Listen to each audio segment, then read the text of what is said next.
ഗൾഫിൽ പോകാനുള്ള വിസ വരുമ്പോൾ പ്രായം 19 വളരെ കഷ്ടപ്പെട്ട് കഴിഞ്ഞു പോകുന്ന ഒരു കുടുംബത്തിലെ ഏക ആശ്രയമാണ് ഞാൻ.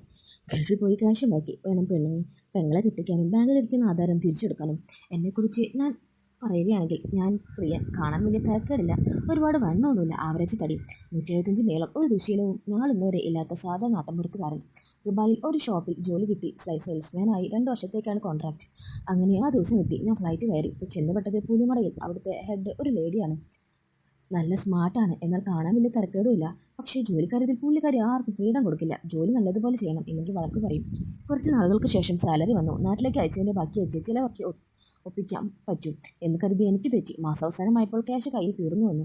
അപ്പോൾ വേറെ മാർഗ്ഗമില്ല, ആരോടെങ്കിലും ചോദിച്ച് കടം വാങ്ങാമെന്ന് കരുതിയിരിക്കുമ്പോഴാണ് ലത ചേച്ചി, അത് നമ്മുടെ ഷോപ്പിൻ്റെ ഹെഡ്, എന്നെ കണ്ടത്. ജോലിയെടുക്കാതെ എന്നിട്ട് ആലോചിക്കുക എന്ന് ചോദ്യം കേട്ട് ഞാൻ ഞെട്ടി. ഞാനിന്ന് ഒരാളോട് പറഞ്ഞു, ക്യാഷ് തികയില്ല ചിലവിനെന്ന്. അതിന് ഞാൻ എന്തിട്ടാ വേണ്ടേ എന്ന് അവർ എന്നോട് ചോദിച്ചു. ഒന്നും വേണ്ട, എങ്കിൽ പോയി ജോലി നോക്കിയിട്ടാ. വിഷമത്തോടെ നടന്നു നീങ്ങുമ്പോൾ ഒന്ന് നിന്നേ എന്നൊരു വിളി. തിരിഞ്ഞു നോക്കിയപ്പോൾ ലത മേഡം പറഞ്ഞു, വൈകുന്നേരം ഫ്രീ ആകുമ്പോൾ മുകളിൽ ഷോപ്പിൻ്റെ ഓണറുടെ മോളുണ്ട്, മുകളിൽ അവരെ പോയി കണ്ടാൽ ചിലപ്പോൾ അഡ്വാൻസായി കാശ് തരുമെന്ന്. അത് കേട്ടപ്പോൾ എനിക്ക് ആശ്വാസമായി. ഡ്യൂട്ടി ഷിഫ്റ്റ് കഴിഞ്ഞ് പോകാനായപ്പോൾ ഞാൻ മുകളിൽ റൂമിലേക്ക് നടന്നു. ഡോറിൽ മുട്ടി അകത്ത് കയറി കാര്യം പറഞ്ഞു. എന്നൊരു മറുപടി അല്ലാതെ ഒന്നും പറഞ്ഞില്ല. ഞാൻ എന്തു ചെയ്യണമെന്ന് അറിയാതെ നിന്നു. ഇവിടെയാണ് നിങ്ങളുടെ കഥ തുടങ്ങുന്നത്. അത് പറയും മുമ്പ് ശാരി മാമിനെ കുറിച്ച് പറയാം. ഒരുപാട് സൗകര്യമൊന്നും ഇല്ല, എന്നാലും കാണാനൊക്കെ ചന്തമുണ്ട്. ഇരുനിറം, ആവശ്യത്തിനുള്ള വണ്ണവും പൊക്കവും കുറവാണ്. പൊക്കം ഇത്തിരി കുറവാണ്, എന്നാലും വണ്ണത്തിനനുസരിച്ചുള്ള പൊക്കമുണ്ട്. ശാരി പറഞ്ഞു. പ്രിയൻ, നാട്ടിൽ ആരൊക്കെയുണ്ട് എന്ന് ചോദിച്ചപ്പോൾ നീ ഞെട്ടി. എൻ്റെ പേര് എങ്ങനെ അറിയാം? അത് കൊള്ളാം, എൻ്റെ ഷോപ്പിൽ ജോലിക്ക് നിർത്തുന്നവരെ ഞാൻ അറിയണ്ടേ? പെട്ടെന്ന് കേട്ടപ്പോൾ ഞാൻ ഞെട്ടി. മുതലാളിമാർക്ക് സാധാരണ ജോലിക്കാരെ അറിയാൻ സാധ്യതയില്ല. അങ്ങനെയൊന്നുമില്ല, തിരക്കിൽ ചിലപ്പോഴൊക്കെ വിട്ടുകളയുന്നതാണ്. എൻ്റെ കാര്യം ഞാൻ അക്കൗണ്ട്സിൽ പറഞ്ഞേക്കാം, നാളെ രാവിലെ പോയി വാങ്ങിക്കോ. Thanks ma'am. താങ്ക്സ് വേണ്ട, അതുകൂടി ജോലിയിൽ കാണിച്ചാൽ മതി. കുറേയേറെ നാളുകൾക്ക് ശേഷം എനിക്ക് UAE ലൈസൻസ് കിട്ടി. അങ്ങനെ ഒരു പഴയ നിസാൻ വാങ്ങി അവധി ദിവസം കറക്കാൻ തുടങ്ങി. അപ്പോഴേക്കും ജോലി സ്ഥലത്തുള്ള എല്ലാവർക്കും എന്നോട് വലിയ കാര്യമായി, പ്രത്യേകിച്ച് ലതയ്ക്ക്. ലതയുടെ ഭർത്താവ് നാട്ടിലാണ്, 2 മക്കളുണ്ട്. ലതയിടയ്ക്ക് അവർ താമസിക്കുന്ന സ്ഥലത്ത് ഞങ്ങൾ 3-4 സ്റ്റാഫിനെ മാത്രം കൊണ്ടുപോകും. ഒരു നാൾ ലത എന്നെ വിളിച്ചു പറഞ്ഞു, നീ എത്രയും വേഗം ഷാരിമാമിൻ്റെ അടുത്ത് ചെല്ലാൻ. അവരുടെ ഫ്ലൈറ്റിൽ. ഞാൻ വണ്ടിയെടുത്ത് അവിടെ ചെന്നു. അപ്പോഴാണ് അറിഞ്ഞത് ഷാരിമാമിൻ്റെ അച്ഛൻ മരണപ്പെട്ട കാര്യം. അസുഖബാധിതനായിരുന്നു. ആളുകളൊക്കെ വന്നു പോയി നിൽക്കുന്നു. ഞാൻ ഷാരിമാമിനോട് ചോദിച്ചു, എന്തെങ്കിലും അറേഞ്ച് ചെയ്യാനുണ്ടോ എന്ന്. വരുന്നവർക്ക് കുടിക്കാൻ എന്തെങ്കിലും വാങ്ങിക്കൊടുക്കുന്ന കാര്യം മാത്രമേ എന്നോട് പറഞ്ഞുള്ളൂ. ഓക്കെ പറഞ്ഞു. ഞാൻ കാറെടുത്ത് ആവശ്യത്തിന് വെള്ളത്തിൻ്റെ ചെറിയ ബോട്ടിൽ കുറച്ചധികം ജ്യൂസും വാങ്ങി അവിടെ ഇരുന്നവർക്ക് കൊടുത്തു. കർമ്മങ്ങൾ കഴിഞ്ഞ് കുറച്ച് പേർ ഒഴിച്ച് എല്ലാവരും പോയി. റിലേഷനിലുള്ള 2 പേർ ഒഴിച്ച് എല്ലാവരും രാത്രി മടങ്ങി. കൂടെ ഞാനും ജോലിക്കാരിയും ഷാരി മാമും കുറച്ച് സ്റ്റാഫിനെ എല്ലാവരെയും വീട്ടിലാക്കിയിട്ട് പോയി റെസ്റ്റ് എടുത്തോളൂ എന്ന് പറഞ്ഞു. ഞാൻ എല്ലാവരെയും കൊണ്ട് വിട്ടു. കുറച്ച് ഫുഡ് വാങ്ങി അവിടേക്ക് തിരിച്ചു ചെന്നു. എന്നിട്ട് ഞങ്ങൾ 5 പേരും കൂടി കഴിച്ചു. 2 ദിവസം പിന്നെ ഞാൻ അങ്ങോട്ട് പോയി. 3-ാമത്തെ ദിവസം എനിക്കൊരു പുതിയ നമ്പറിൽ നിന്ന് ഒരു കോൾ. ഞാൻ ഷാരിയാണ്, പ്രിയൻ ഫ്ലാറ്റ് വരെ ഒന്ന് വരണം, എനിക്ക് കുറച്ച് സ്ഥലത്ത് പോകാനുണ്ട്. ഞാൻ റെഡിയായി അങ്ങോട്ട് ചെന്നു. കമ്പനി ലൈസൻസ് അച്ഛൻ്റെ പേരിലായത് മാറ്റാനായിരുന്നു. അതെനിക്ക് ഇവിടുത്തെ നിയമവശമൊന്നും പിടിയില്ല, എന്നാലും കൂടെ പോയി. പേപ്പർ വർക്ക് ഒക്കെ കഴിഞ്ഞു ഫുഡ് കഴിക്കാമെന്ന് എന്നോട് ശാരിമാൻ പറഞ്ഞു. ഓക്കെ, കുഴപ്പമില്ല. അങ്ങനെ ഞങ്ങൾ ഫുഡ് കഴിച്ചിറങ്ങി. വീട്ടിലേക്കുള്ള മടക്കത്തിൽ പുള്ളിക്കാരി വണ്ടിയിരുന്ന് മയങ്ങാൻ തുടങ്ങി. അപ്പോഴാണ് ഞാൻ ശ്രദ്ധിച്ചത് മാമിൻ്റെ രൂപം. ശരിക്കും ഞാൻ അപ്പോഴാണ് ശ്രദ്ധിച്ചത്. കണ്ടാൽ ഒരു ആനച്ചന്തം. പെട്ടെന്ന് കണ്ടപ്പോൾ ഒന്നുകൂടി കണ്ണെന്ന് തോന്നി. കുറച്ചു നേരത്തെ നല്ലൊരു കാഴ്ചയായിരുന്നു അത്. ആദ്യ അനുഭവവും. വീടൊക്കെറിയപ്പോൾ ആണ് മാം എണീറ്റത്. ഞാൻ അല്പം മയങ്ങിപ്പോയി. കുറച്ച് ദിവസമായി ശരിയായി ഉറങ്ങിയിട്ട്. എനിക്ക് തോന്നി. അതെങ്ങനെ, ബോധം പോയ പോലെയാണ് ഉറങ്ങിയത്? ആണോ? അതെ. നിന്റെ ജോലിയിൽ നീ ഓക്കെയാണോ? ഓക്കെയാണ്. എന്തെങ്കിലും ഹെൽപ്പ് വേണമെങ്കിൽ പറയണം. തീർച്ചയായും. അങ്ങനെ 7-8 മാസം കഴിഞ്ഞു. അപ്പോഴാണ് ഞാൻ താമസിക്കുന്ന സ്ഥലത്ത് നിന്ന് മാറാൻ എന്നോട് ഫ്ലാറ്റുള്ള പറയുന്നത്. പക്ഷേ പെട്ടെന്നായതുകൊണ്ട് പല സ്ഥലത്ത് നോക്കിയിട്ടും എനിക്ക് വേറെ ഒന്നും ഒപ്പിക്കാൻ ഒത്തില്ല. ഞാൻ ലത ചേച്ചി ഒരു കാര്യം പറഞ്ഞു. അപ്പോഴാണ് ലത ചേച്ചി പറഞ്ഞത്, മാം ഒരാളെ തപ്പുന്നുണ്ടെന്ന്. കാര്യം ഇതാണ്, അച്ഛൻ മരിച്ചപ്പോൾ ആ വലിയ വിലയിൽ മെയ്ഡ് മാം മാത്രമായി. കൂട്ടിന് ഒരു ആണിനെ വേണം.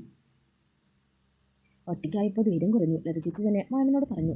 അവൻ ഓക്കെ ആണോ എന്ന് ചോദിക്കാൻ പറഞ്ഞു. അവൻ താമസിക്കാൻ ഒരു സ്ഥലം തപ്പി നടക്കുക, എങ്കിൽ അങ്ങോട്ട് വന്നോളം പറ. ഓക്കെ പറഞ്ഞു. എന്നിട്ട് എന്നോട് വന്ന് പറഞ്ഞു, മാം ഓക്കെ പറഞ്ഞു എന്ന്. അങ്ങനെ ഞാൻ വാടക എത്ര കൊടുക്കേണ്ടതെന്ന് ചോദിച്ചു. അപ്പോൾ ലത പറഞ്ഞു, നിന്റെ വാടക കിട്ടി ജീവിക്കേണ്ട ആവശ്യം അവർക്കിപ്പോൾ ഇല്ല. അത് ഞാൻ ചോദിച്ചത്, ഒന്നും പറയണ്ട, നീ ഇവിടെ അവർക്കൊരു കൂട്ട്, അതിന് പ്രത്യേകിച്ച് ശമ്പളമൊന്നുമില്ല, അത്രയേ ഉള്ളൂ. ഓക്കോ. ലത ചേച്ചി ഇത്രയും പറഞ്ഞ് ജോലിയിലേക്ക് തിരിഞ്ഞു. അങ്ങനെ ഞാൻ താമസം അങ്ങോട്ട് മാറി. എനിക്ക് അവിടെ പുറത്തൊരു ഔട്ട് ഹൗസിലായിരുന്നു താമസം. ഫുഡ് മെയ്ഡ് കൊണ്ടുതരും. അവരുടെ പേര് വേണി, നല്ല സ്ത്രീ, ചങ്ങനാശ്ശേരിക്കാരി. അങ്ങനെ ദിവസങ്ങൾ കടന്നുപോയി. വേണി നാട്ടിലേക്ക് വെക്കേഷൻ പോയപ്പോൾ ആണ് ഞാനും മാമുമായി കൂടുതൽ എടുക്കുന്നത്. ഫുഡ് കൂടുതലും പുറത്തുനിന്നായി. ഞാൻ വാങ്ങിക്കൊണ്ട് വരും, ഇല്ലെങ്കിൽ ഒരുമിച്ച് പോയി കഴിക്കും. അങ്ങനെ ഇരിക്കുന്ന സമയത്താണ് കാലാവസ്ഥ മാറിയത്. അതുകൊണ്ട് എനിക്ക് പനി പിടിച്ചത്. നല്ല ടെമ്പറേച്ചർ ആയിരുന്നു. ഹോസ്പിറ്റലിൽ പോയി മരുന്ന് വാങ്ങി തിരിച്ചു വന്നപ്പോൾ മാം ജോലി കഴിഞ്ഞെത്തി. എങ്ങനെയുണ്ട് ഇപ്പോൾ? തീരെ വയ്യ, പോയി റെസ്റ്റ് എടുക്കുക, ഞാൻ കഞ്ഞുണ്ടാക്കി തരാം. പുള്ളിക്കാരി വളരെ സ്നേഹത്തോടെ എല്ലാ കാര്യങ്ങളും നോക്കി. അന്ന് മുതൽ എനിക്ക് എന്തോ ഒരു ഫീലിംഗ് മനസ്സിൽ തോന്നി തുടങ്ങി. മോശമായി ഒന്നുമല്ല, ഇഷ്ടം അങ്ങനെ എന്തോ. ഒരിക്കൽ ഞാൻ ഡ്യൂട്ടി കഴിഞ്ഞ് വരുമ്പോൾ മാം ഹാളിൽ ഇരിക്കുന്നത് കണ്ടു, ചെറിയ ഭക്ഷണത്തോടെ, കയ്യിൽ ഒരു ഗ്ലാസും. എനിക്ക് ആദ്യം വിശ്വാസം വന്നില്ല മാം മദ്യപിക്കുമെന്ന്. ഞാൻ ഡ്രസ്സ് മാറി അങ്ങോട്ട് ചെന്നു. എന്ത് പറ്റും മാം? എന്ത്? അല്ല മാം വല്ലാതെ ഇരിക്കുന്നു. ഓ അത് പ്രത്യേകിച്ചൊന്നുമില്ല, ഇന്നെൻ്റെ വെഡിങ് ഡേ ആണ്, ഹാപ്പി ആനിവേഴ്സറി. അത്രയ്ക്ക് ഹാപ്പി ആകണ്ട. അതെന്താ? അത് കഴിഞ്ഞു, ഞങ്ങൾ പിരിഞ്ഞിട്ട് 3 വർഷം കഴിഞ്ഞു. ഹസ്ബൻഡ് ഇപ്പോൾ ഇവിടെ, ആൾ നാട്ടിൽ സെറ്റിൽഡാണ്, വേറെ കല്യാണം കഴിച്ചൊരു കുട്ടിയുണ്ട്. നിങ്ങൾ തമ്മിൽ പിരിയാനുണ്ടായ പ്രശ്നം കണ്ടുപിടിച്ച് സോൾവ് ചെയ്യാറുണ്ടല്ലോ. അത് കണ്ടുപിടിച്ചു, അപ്പോഴാണ് പിരിഞ്ഞത്. ആഹാ, എന്നിട്ടൊരു ചിരിച്ചു. എന്തായിരുന്നു പ്രശ്നം? ആ പ്രശ്നമാണ് ഇന്ന് അയാളോടൊപ്പം ഉള്ളത്. അപ്പോൾ നിങ്ങൾക്ക് എന്താണ് കുഞ്ഞുങ്ങളുണ്ടാവുന്നേ? Family planning. ഒരു കുഞ്ഞുണ്ടായെങ്കിൽ ചിലപ്പോൾ നിങ്ങൾ പിടിയിലായിരുന്നു. ഇല്ലാതെ ഇപ്പോൾ നന്നായി. മാം ഓക്കെ ആണെങ്കിൽ ഞാൻ ഫുഡ് എടുക്കട്ടെ, രാത്രി 8 മണി കഴിഞ്ഞു, ഒരു ഡ്രിങ്ക് കൂടി കഴിഞ്ഞ് ഫുഡ് കഴിക്കാം. ഓക്കെ പറഞ്ഞു. നീ കുടിക്കുമോ? ചെറിയ രീതിയിൽ കൂട്ടുകാരുടെ ഒപ്പം 3-4 വർഷം കുടിച്ചിട്ടുണ്ട്. എനിക്ക് നീ ഒരു ഡ്രിങ്ക് മിസ് ചെയ്ത് ഇവിടെ ഇരിക്കും. ഇപ്പോൾ വേണ്ട മാം, വേറെ ദിവസം കൂടാം. യുവ വിഷ്. പുള്ളിക്കാരിക്ക് തറക്കി പിടിച്ചു തുടങ്ങിയെന്ന് മനസ്സിലായി. കുറച്ച് കഴിഞ്ഞ് ഫുഡ് എടുത്ത് വെച്ചിട്ട് ഞാൻ വിളിച്ചു. എന്തൊക്കെയോ പിച്ചുമ്പയും പറഞ്ഞു. ഞാൻ വീണ്ടും വിളിച്ചപ്പോൾ എണീറ്റ് നടന്നു. കാലുകൾ അങ്ങോട്ടും ഇങ്ങോട്ടും മാറി നടക്കുന്നു. വീഴുമെന്ന് എനിക്ക് തോന്നി. ഞാൻ പിടിക്കണം മാമെന്ന് ചോദിച്ചു. ഒരു മൂളലായിരുന്നു ഉത്തരം. ഞാൻ കയ്യിൽ പിടിച്ചു, എൻ്റെ തോളിൽ കൂടി ചേർത്ത് ഇട്ട് നടന്നു. ടേബിളിൽ കൊണ്ടിരുത്തി. എന്തൊക്കെയോ കഴിച്ചെന്ന് വരുത്തി. പക്ഷെ അപ്പോഴും മുഖത്തെ സങ്കടഭാവം മാറിയില്ല. ഫുഡ് കഴിച്ച് ഞാൻ കൈ കഴുകി തുടച്ച ശേഷം പുള്ളിക്കാരി വിളിച്ചുകൊണ്ട് പോയി. കൈ കഴുകി സോഫയിലിരുത്തി. പിന്നീട് ഭയങ്കര സെൻറ്റിമെൻ്റലായിരുന്നു. എനിക്ക് എന്നോടുള്ള സ്നേഹം പോലും ആൾ എന്നോട് കാണിച്ചില്ല. എന്നെ ഒറ്റയ്ക്കാക്കി പോയി കളഞ്ഞു. മാം ഒറ്റയ്ക്കല്ല, ഞങ്ങളൊക്കെ ഉണ്ട് കൂട്ടിന്. അത് കേട്ടപ്പോൾ ഒന്ന് ചിരിച്ചു. സമയം 10 മണി കഴിഞ്ഞ് കിടന്നാലോ? എനിക്ക് ഉറക്കം വരുന്നില്ല. നീ പോയി കിടന്നോ? സത്യം പറഞ്ഞാൽ എനിക്ക് ഉറക്കം വന്നു. പക്ഷേ ഈ കൊല്ലത്തിൽ പുള്ളിക്കാരി ഇട്ടേച്ച് പോകാൻ മനസ്സ് വന്നില്ല. ഞാൻ അവിടെ തന്നെ ഇരുന്നു. എനിക്ക് വാഷിംഗ് റൂമിൽ പോകണം. ഓക്കെ, എന്നെ അങ്ങോട്ട് കൊണ്ടുപോകാമോ? ഞാനോ? അല്ലാതെ പിന്നെ എന്നെ ഇട്ടിച്ച് പോയ ആ മനുഷ്യൻ വരുമോ? മനസ്സിൽ പറഞ്ഞു. ഇനി ഇവരുടെ ഇതുകൂടി അയച്ചു കൊടുക്കാൻ പറയുമോ? വേഗം കൊണ്ടുപോകും, എനിക്ക് പിടിച്ചേൽക്കാൻ വയ്യ. കൈയെടുത്ത് തോളിലിട്ട് നടത്തിക്കൊണ്ട് പോയി. അവിടെ എത്തി അകത്തേക്ക് കയറ്റി. എന്നിട്ട് ഇറങ്ങാൻ നേരം ഒരു സൈഡിലോട്ട് ചേരാൻ പോയി. ഞാൻ വേഗം പിടിച്ചു. ഞാൻ 2 വട്ടം വിളിച്ചപ്പോഴാണ് ബോധം വന്നത്. ഞാനുള്ളത് നോക്കാതെ ആൾ അവിടെ ഇരുന്നു. പെട്ടെന്നുണ്ടായ സംഭവത്തിൽ ഞാൻ കണ്ണ് തള്ളിപ്പോയി. ജീവിതത്തിൽ ഇങ്ങനെ ഒരു സംഭവം എനിക്ക് ആദ്യമായിരുന്നു. അങ്ങനെ അതെല്ലാം കഴിഞ്ഞതിന് ശേഷം ഞാൻ പുള്ളിക്കാരിയെ വലിച്ചു പൊക്കി സോഫയിൽ എത്തിച്ചു. പിന്നെയും കുടിക്കണമെന്ന് പറഞ്ഞു. ഞാൻ പറഞ്ഞു, ഈ കുടിച്ചാൽ നിങ്ങൾ മരിച്ചു പോകും, അപ്പോൾ എന്നെ ആവും പോലീസ് കൊണ്ടുപോകുക. അതോടെ കുറച്ച് മടങ്ങി.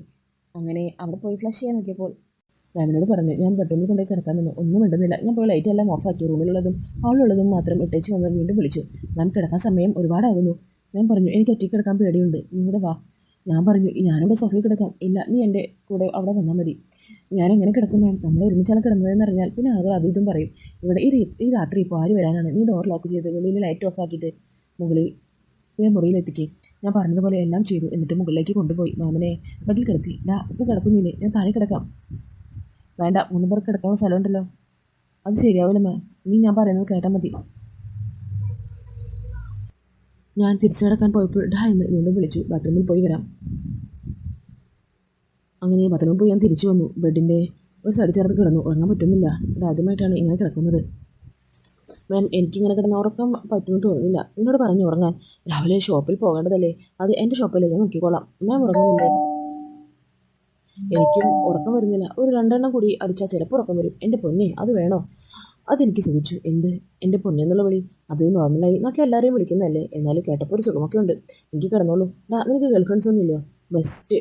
എന്നെ കാരാണ് നോക്കുന്നത്. ഇപ്പോൾ എല്ലാവർക്കും ക്യാഷുള്ളവരെ മതി, അല്ലെങ്കിൽ സർക്കാർ ജോലിയുള്ളവരെ മതി. ആര് പറഞ്ഞു? അങ്ങനെയൊന്നുമില്ല. നമുക്കിവിടെ എവിടെയെങ്കിലും ആരെങ്കിലും കാത്തു ഇരിക്കുമായിരിക്കും. അതും ശരിയാ, എവിടെയെങ്കിലും കാണും. നീ ആ കബോർഡ് തുറന്ന് എൻ്റെ ഡ്രസ്സൊന്നും എടുക്കാമോ? എനിക്കിതൊട്ടും സുഖം തോന്നുന്നില്ല. അങ്ങനെ അന്ന് രാത്രി മാമിൻ്റെ സങ്കടങ്ങളെല്ലാം എന്നോട് പറഞ്ഞു. ആ സങ്കടം മാറ്റിക്കൊടുക്കാൻ ഇനി ഞാനെന്നും കൂടെ ഉണ്ടാകുമെന്നും ഞാൻ മാമിന് ഉറപ്പ് നൽകി. ഇത്രയധികം കാശും പണവും പവറും എല്ലാം കയ്യിലുണ്ടായിട്ടും മാമിൻ്റെ ജീവിതത്തിൽ ഒരു സന്തോഷവും ഇല്ലല്ലോ എന്നോർത്തപ്പോൾ സത്യത്തിൽ എനിക്ക് വിഷമമാണ് തോന്നിയത്. അതുകൊണ്ട് തന്നെ മാമിൻ്റെ സന്തോഷത്തിന് വേണ്ട കാര്യങ്ങളെല്ലാം ഞാൻ അന്ന് ചെയ്തു കൊടുത്തു. ഞാൻ ആദ്യമായാണ് അത്രയും സന്തോഷവതിയായി കണ്ടത്. പിന്നീട് അങ്ങോട്ട് ഇടയ്ക്കിടയ്ക്ക് ഞങ്ങളിതുപോലെ കൂടാറുണ്ട് ഒരുമിച്ച്. അപ്പോൾ ഇന്നത്തെ നമ്മുടെ ഈ മോട്ടിവേഷണൽ സ്റ്റോറി നിങ്ങൾക്കെല്ലാവർക്കും ഒത്തിരി ഇഷ്ടപ്പെടുമെന്ന് കരുതുന്നു. ഇഷ്ടപ്പെടുവാണെങ്കിൽ ലൈക്ക് ചെയ്യാനും ഷെയർ ചെയ്യാനും സബ്സ്ക്രൈബ് ചെയ്യാനും നിങ്ങൾ മറന്നു പോകില്ലല്ലോ. അപ്പോൾ ഇതിൽ നല്ല കഥകളുമായി ഞാൻ നിങ്ങൾക്ക് മുന്നിലേക്ക് ഇനി വരുന്നതായിരിക്കും. അതുവരേക്കും ബൈ ബൈ ഫ്രണ്ട്സ്.